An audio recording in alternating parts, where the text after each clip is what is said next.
Hello guys, welcome back. In this video, I will show you how to set up a YouTube gallery on your WordPress website. Let's get started.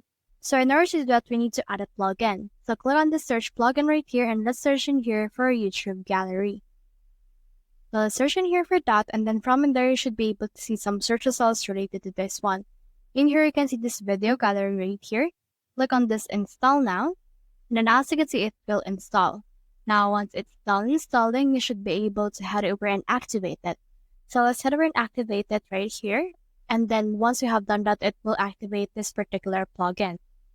Once it's been installed, the next thing we need to do is to just scroll down right here on the left sidebar until you can see this TS video gallery. Click on this add gallery right here. Once you have done that, you should be able to see this TS video gallery builder. So you can head over and then just add in here your gallery. Click on this create gallery, and then it will open the creator gallery for you. Once you have created your gallery, you can head over and search in here for shortcode. And then just drag the shortcode right here and then put it wherever you want to put it.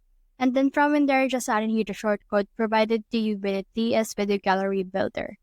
So that's the whole process. If you have found this video helpful, simply leave a like or subscribe because it helps me reach more people. See you soon.